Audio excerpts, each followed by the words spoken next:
নগাঁও নেমচি হস্পিটালৰ কাষতে হাজেৰা মেডিকেলৰ শুভাৰম্ভণি। নগাঁও জিলাৰ নেমচি হস্পিটালৰ কাষতে সোমবাৰে নতুনকৈ শুভ উদ্বোধন কৰা হয় হাজেৰা মেডিকেল নামেৰে এখনি ফাৰ্মেচীৰ। ৰুখিহাট সমষ্টিৰ বিধায়ক নুৰুল হুদাই শুভ উদ্বোধন কৰে হাজেৰা মেডিকেলৰ। দুখীয়া ৰাইজৰ সহায়ৰ উদ্দেশ্যৰে মুকলি কৰা হাজেৰা মেডিকেলত সুলভ মূল্যত উন্নত মানৰ সকলো ধৰণৰ ঔষধ ক্ৰয় কৰিব পাৰিব। ফাৰ্মাচী একটা অনুযায়ী এখন ফাৰ্মেচীত এজন অভিজ্ঞতা সম্পন্ন ৰেজিষ্টাৰ্ড ফাৰ্মাচিষ্ট থকা অতিশয় প্ৰয়োজনীয়। উল্লেখ্য যে হাজেৰা মেডিকেলৰ সত্তাধিকাৰী ইকৰামুল হুছেইন এজন অভিজ্ঞতা সম্পন্ন ৰেজিষ্টাৰ্ড ফাৰ্মাচিষ্ট হয়। শুভ উদ্বোধনী অনুষ্ঠানত সমূহীয়া দুৱা অনুষ্ঠানেৰে বিশ্বশান্তি কামনা কৰা হয়। News desk report Batadrava live.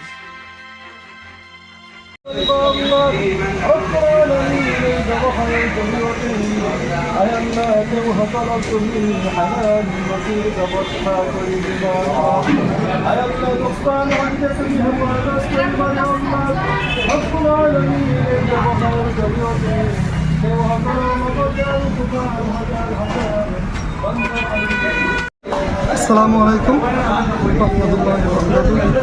Lakh lakh শুক্ৰিয়া। মই এজন ৰেজিষ্টাৰ্ড ফাৰ্মাচিষ্ট হওঁ। মোৰ নাম ইকৰামুল হুছেইন। মই আজি নেমচি হস্পিটেলৰ একদম কাষতে এখন হাজেৰা মোৰ মাতৃৰ নামতে আজি এখন ফাৰ্মাচী শুভ উদ্বোধন কৰিছোঁ। মোৰ এটাই লক্ষ্য উদ্দেশ্য যে আমাৰ গাঁৱত যিবিলাক সমাজত দুখীয়া মানুহ ঔষধৰ কাৰণে টকা পইচাৰ কাৰণে ঔষধ কিনিব নোৱাৰে বা যদিও আৰ্থিক অৱস্থাৰ কাৰণে বহুত প্ৰব্লেমত আছে, সিহঁতক আমি যিমান পাৰোঁ সিমান সহায় কৰিব আমাৰ মূল উদ্দেশ্য এইটোৱেই। আৰু এতিয়ালৈকে ডক্টৰ বহাৰ আমি কোনো ব্যৱস্থা কৰা নাই। ভৱিষ্যতে ডক্টৰ বহাৰ আমি যিটো পৰিকল্পনা এইটো আমি পিছত চাম।